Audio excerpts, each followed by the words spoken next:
In this video, I want to talk to you about tips that could help save your life when you're traveling or living on the road. Recently, with the way that the Gabby Petito case has unfolded, I have been getting a lot of questions from you guys about tips to stay safer while you're traveling or living on the road. And I think that we can all learn some things about the way that, we can keep ourselves safe in the future, and, things that can be improved in all of our travels, because we can never be too safe. And whether you live in an RV, a van, a bus, or a boat, these tips can help us prepare for life on the road and traveling a bit safer. So let's get into those tips now. My first tip is to have a plan. And I know it sounds like a very basic tip, but the fact is that we need to know where we're going, and it's good to have a route pre-planned that we can share with our families of where we plan to be on certain dates. And of course, there's apps and programs that can allow us to, send it to our loved ones and even update it throughout our road trip, that can keep our families better informed about where we actually are, even when we don't have reception. And of course, give our families a starting point of where we may have last been, and to retrace our steps. And with planning your trip, my second tip is to plan alone time. And I know I say this in the most loving way possible, but you can get tired of each other. No matter if you are with your most favorite person in the world, you want to plan some time for yourself, time to, take a breather, be away from anyone. You are traveling in a confined space with someone, and no matter how much you love them, traveling is stressful, and it can take a toll on people's emotions, and it can be very stressful on our souls. And no matter how much we love, someone, after 3 days with someone in a small space, traveling across the country, you can definitely see how Gabby and Brian, had these arguments, and these circumstances. And I am in no way saying that that's okay.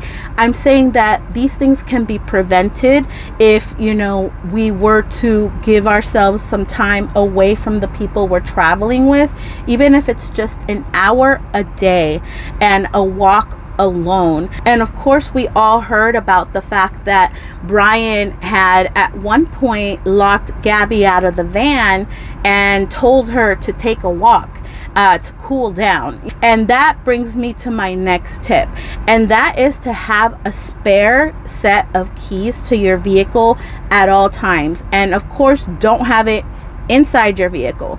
Have it on you at all times, or have it stashed somewhere along your vehicle. And I, as a fellow nomad, I own my vehicle, and so did she. She was the registered owner on that vehicle. She was the one who should have been allowed to cool down in her own van, instead of Brian locking her out and telling her to go take a walk. He needed to go take the walk because that was her vehicle, no matter how that circumstance played out, because you are a man and she is a 22-year-old 110-pound girl, and you're gonna tell her to go take a walk in the middle of wherever you were? No, that is not okay. You get out of the vehicle that she owns, and she can cool down in her van. She should have never been locked out of that van. And so that brings my tip, is to have spare cash, because if you happen to get in an incident where you are locked out of your vehicle, and you're somewhere that you need to take a cab, an Uber, or whatever it may be, you need to be able to get there, or pay someone, or perhaps buy yourself a meal, or get yourself into a hotel, just to make sure that you can have that cushion, because you don't want to get locked out or get, in an incident where you don't have any money. And I know with technology being the way it is and Google Pay and all of these things, there are ways around it, but having cash itself is best, because if machines were down, you at least have a few bucks to get yourself to the next point of whatever it is that you need to do. And of course, when we are traveling, we are bound to find places that don't have any signal. And I've been there, we've all been there. So we have other options like a WeBoost and, a reception booster that can help us get better reception in the areas where we normally don't. And that is actually one of the things that is on my wish list because I know that they can be expensive and not everybody has the funds to get themselves a WeBoost. So if you don't, I would suggest that you ask someone, to pitch in on a holiday, or for your birthday. I'll ask your family and friends. I never tell people buy me this, buy me that. I barely have room as it is in my bus for anything. So you know what I do ask for? More reception. And that is something that us nomads all share in common, is that we all can use and have more room for more reception. So ask your family when they ask you, what do you need? I need reception. I need a WeBoost. I need, even purchasing a satellite, phone or a satellite program that works, even just to send emails or basic texts. Your loved ones want to get a hold of you. So make sure you ask them for a WeBoost or something that's going to help you on your journey, even if you can't afford it yourself.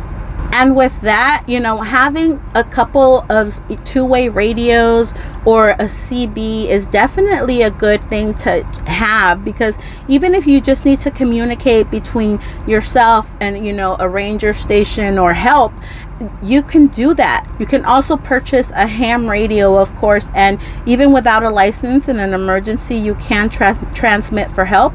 Two-way radios and ham radios, and I do want to put a CB in my bus, of course, which is weird because it's a bus. It would come with one. I would have thought it came with one, but it's not that kind of bus. It's a shorty. And another thing that you can use for security is also a baby monitor.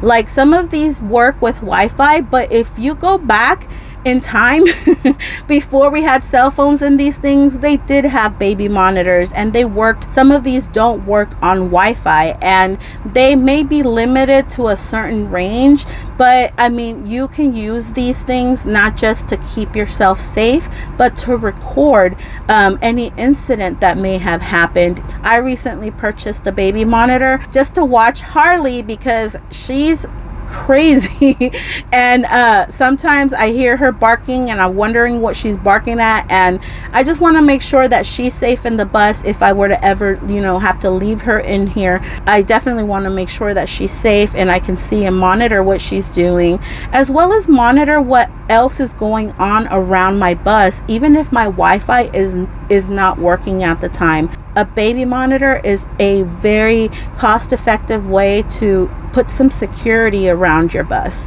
Another way you can prepare to get on the road is to always make sure you take 3 times as much water as you think you're gonna need. We're all used to just turning on the tap and then the water coming out of it. I have never been so thirsty in my life than the times that I have been out with no place to refill with water.